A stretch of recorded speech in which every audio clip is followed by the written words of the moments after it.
much easier to go out on the basketball court and play. But in giving some thoughts to what I wanted to say tonight, I thought of a saying that I once heard, and I just feel like it's so true. If you ever see a turtle up on a fence post, you know he had a lot of help getting up there. and I just thought, my speech is, like Brandon says, it's not going to be about basketball or lack of ability to shoot free throws, which a lot of those people that were applauding would be sure to remind you. It's going to be about people who are important in my life here at the college and my family. So I'll begin at the beginning.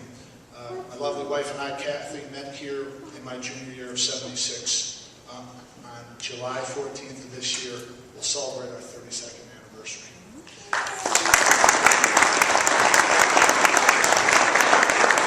My daughter, Melissa, was born 27 years ago when I was teaching and coaching here in Memphis at Baptist East. 2 years later, when we moved back to Chicago, my son Matthew was born in Chicago, and there's always this great little rivalry. You know, the two girls are Tennessee girls. My wife was born in Tiptonville, Tennessee. Melissa's a Memphis girl. Matt and I are northern born, and so there's always that good rivalry. We haven't enjoyed it greatly.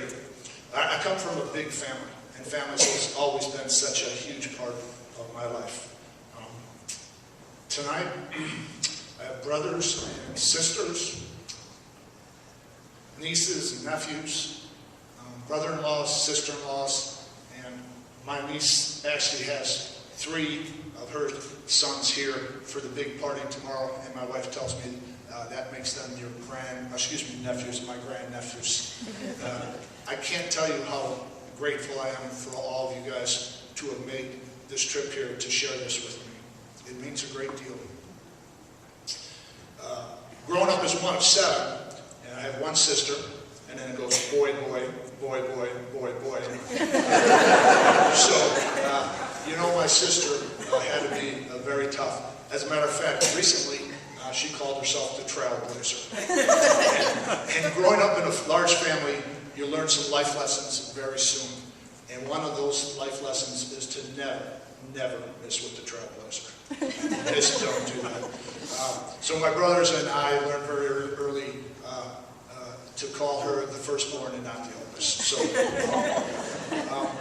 as my sister Sue and my kids will always say to me, "Hey, Dad, who's coming to the party? Did we invite these people?" And I said, "Look, when you have 7, you just go down the list, right? You start at the top and you come down the list. You start with Susie, my sister, my brother. I have all these. My brothers and sisters are here. My sister Sue, my brother Jim, my brother John, Greg, Paul, and Pat. I can't thank you guys for all your support and help in me being here." The first time I heard about Christian Brothers College, I remember being a senior at St. Lawrence High School in Chicago. Randy, Mike, you know, you're always proud of those Chicago heritages. And a good friend of mine came in. He sat next to me in the beginning of our history class, and he said, it was a Tuesday or Wednesday, and he says, "Hey, Don, what are we doing this weekend?" And I'm thinking, great, if he's asking me on Tuesday or Wednesday what we're doing this weekend, he's got something planned. And I said, "I don't really have anything planned." And he says, "You're going to Memphis. You got to go see Coach Schwartz, my high school basketball player. You're going to Memphis." So I hustled down there and had visited some other schools. And when you grow up in Chicago, one of 7, Memphis is a long, long way away. And it sounded very intriguing. So I talked to my basketball coach. He says, "Hey, I was contacted by a school in Memphis. They'd like you to come and do a campus visit. And not only that, they'd like you to come this weekend." And so 5 months later, me and my my dad are making the track in August of that year for me to come down and start my senior year, or my freshman year and my 4 years here at CBU. CBC was great 4 years, and I'm glad someone said CBC/CBU, because it kind of, we're CBC and then come back and CBU and it's all good. They were a great 4 years. When I came here as a freshman, Coach Stevenson brought 7 of us in at that time, and that was in 1974. So you can imagine in 1973, Coach stirred things up a little bit if he had to bring 7 freshmen in the next year. Along with the 7 new players, became Coach Joe Maddoxburn as an assistant basketball coach and a head baseball coach. And Coach Nate was a great addition. He was young. He was very knowledgeable about basketball. Always kidded me whether or not I could jump over him or not. I would never catch his rebounding record, and I don't think I ever did. And so he was a great addition. Besides that, I'm not sure Coach knew his role, but we always viewed you, Coach, as that layer between you and Coach Stevenson. Talk a little bit about Coach Stevenson. I think most everybody here in the room knows about Coach Stevenson. They know him for the very, very good man that he is. When you talk about Coach Stevenson and you think of his passion for basketball, his determination, his intensity, and he was a very, very strict disciplinarian, which was fine by us. But and I know Melanie's going to be up here in a little bit, and Debbie's here, and I'll share a word that I'm not sure everybody knows about Coach Stevenson, and it's his generosity. And I want to talk to you just a little bit of story because it's just easier to relate stories. I remember it was our sophomore year, and it's my story, so I'm going to tell it the way I like it. It was sophomore year, and so I had a roommate, and I'm not going to name that roommate right now because I'm just going to tell us a little story. And so we had a Saturday game, and his brothers and sisters were in town. And I remember it was 10 o'clock on a Saturday night, and I was coming back from the library. And that might be the part you guys are not sure about. That's part of the story, I'm sticking to it. So I come back from the library, and I go to the room, and I don't want to say there's a party, but there's a gathering. We'll just call it a gathering on Saturday night. My roommate, his brothers, sisters, we have a very good time. It probably gets a little wee into the hours. And no big deal. We go to, everybody says goodbye, they leave. Sunday we don't have practice. First thing Monday morning, bang, bang, bang on the door. Bang, bang, bang. I get up, it's one of the trainers. He says, Pop, get your roommate. Again, not naming any names. Coach Stevenson wants you in the gym, lickety-split. I remember closing the door and I go, this just cannot be good. This is not good. We hustle because when Coach Stevenson says you be there quickly, you get there quickly, and all the way over we go, this cannot be good. So we get there and Coach Stevenson says, okay, Pop, in my office. And he tells my roommate to have a seat. And so I go in there and I'm still sitting there and I'm going, this is not good, this is not good. So Coach Stevenson comes in, he comes up and says, had a call from the resident assistant, seen there was a party in 19C. That's your room. I said, Pop, I go, my room, Coach. He goes, seems like there's some rules broke. You guys were up way past curfew, and there was women seen leaving the dorm. I said, this is not good. But I'm going back to my roommate did have brothers and sisters. There might have been some additional friends there.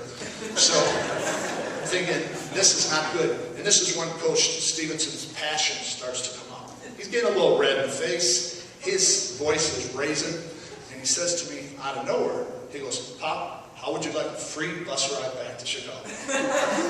And I, yeah, me too. And I go, holy mackerel, I thought I was in trouble. Like Randy mentioned, I go, free bus ride. Doesn't that break one of, when we were here, the NAI rules? I don't think free. But then I could see Coach's intensity coming back, and I could see he, the rest of the meeting didn't really go so well. So he goes, Pop, get out of here, and on your way in, send Wheeler in here. Oh, Jack, I'm sorry. I'm sorry, Jack. I didn't mean to throw you in the bus. So using some of Coach's sarcasm, he says to me, Jack says, how'd it go? And I go, oh, Jack, it went good. It really went good. And you might get a free bus ride back. So that's just a generous part of Coach Stevenson I wanted to share. 4 years at CBC were great years. They were a lot of fun. There was a lot of new experiences. Played a lot of basketball. Coach Stevenson and Coach Nettisburn made sure that we practiced hard every day. We played hard. We won a lot of basketball games. We lost our share of games, but we had an awful, awful lot of fun. And on the day that came, gentlemen, they're in the room, Jimmy Colleen, Mike Broderick, who's already been up here, were freshmen at that time. There's another gentleman, and as you can tell, I'm really good on not naming names, who was part of that team. And Coach Nate, I owe you an apologies. Over the last 10 or 15 years, I have thrown you under the bus a few times. And it goes like this, you get out, and One of the players who was there, and again, I'll keep his name anonymous, and I have remained very good friends since his playing days, or since he likes to call them his lack of playing days at CBU. And so again, not keeping his name anonymous, I won't say it's Pat O'Keefe. Pat lives really, really close to us now in Chicago. And so on a social occasion, maybe when we're all late and we've gone to a game, I know when he's saying, hey Don, hey Don, hey Don, everything's good. When he says, hey Coach Popp, I'm going, here we go again, hey Coach Popp. It was, don't you think I should have played a much more dominant role at CBU the year you were the assistant coach? Absolutely, Pat. If it was up to me, you would have. It's Coach Nate. That's Coach Nate. Coach, I apologize to you. He lives 5 minutes from me now, and trust me, he's 500 miles from you. It's just a lot easier that way. The other group I really like to spend some time in, and as I look back, I see many friendly faces. We were leaving the hotel. People are coming in from Chicago. People are coming in from St. Louis, from Milwaukee. Over my course here at Christian Brothers University, I've made friends. And when I say this, I'm talking about friends for life. Whether I see those friends twice a week, like I do Jack, or twice a year, whatever it is, that closeness is always here. We moved back to Chicago when Liz was 21. She's now 27. So it's easy for me to keep time that way. So it's been 26 years. But I can come back and spend time with my friends, whether it's Hall of Fame inductee for our trash first 60-year-old member, Mr. Nick Scully, or anybody else, and feel that closeness. So I'm going to share two more quick stories, and then I'm going to be done. When Coach Nate called me in November or December, when it was, a couple days later, word kind of spread, and I'm sitting at my computer, I'm at work, but I work out of my home office, and all these emails come from friends. Congratulations, great for you. If you made some free throws, you might have been there a year earlier. All this great stuff. And I have to preface this, especially for the people here in Memphis. Joe Birch, the lead anchor, was a freshman when we were freshmen, okay? Joe's been the leading anchor in Memphis for 25 years. Good guy, good friend. So I get this email, and there's a lot of repetitions of some of the stories you hear in 25 years, and they're all good. But I get this email from this gentleman. Let me describe this gentleman. Small of stature, big of heart, and very confident in his ability. And he says, hey Donnie, this is an email. Hey Donnie, make sure you tell him that story, how I jumped over you and got that rebound when we were playing in that game. And again, being very good with names, let's just call this gentleman Hef, so no one knows who it is. And I go, Hef, you know what? I was just going to give you 5 minutes of my speech to come up and tell a story, because you tell it better than anybody. You've told it 225 times, make it 226. I swear to God, 2 minutes later, email flashes back, that's great, Don, but give me 5 extra minutes so Joe Birch can introduce me. You just have to love your friends. So we had great teammates. We enjoyed it. I'm just going to talk about one of my dearest friends. As I look back there, we played trash basketball and baseball, and that was just a group of northern people that got together. So it was whether it was my friendships through my association with trash, or playing here at the university, or teaching at Grace St. Luke's, which is a great opportunity and a whole lot of fun. We make these dear friends. 25 years ago, I met this gentleman, I'll tell you right now, actually, excuse me, it's 36 years ago, and that's my friend Jack Wheeler. We played against each other in high school. When I was a junior in high school, we had a fairly good team. We were 22-8. 4 losses came to Jack's team. We couldn't beat him. He was probably the best team in the state. When I was a senior, that's the part of the story Jack doesn't like. I whipped up on those guys and had my best scoring night ever against Leo, but Jack doesn't like that part of the story. So we came back to, we knew we were coming to CBC together. We roomed together for 4 years. We were captains together for a couple of years. I'm godfather to his child. That relationship is one that I cherish. He was a great teammate. What made Jack a great teammate was his determination, his grit, and as Coach Stevenson would say, he would knock your head off in a lick if you told him to do so. We share a lot of experiences. His children go to the same school that my children do, and I'll leave you with this story. This is the last story. I swear to God, 2 weeks ago, I'm sitting in church. I have my wife with me, Jack and Deb. We go to the same parish.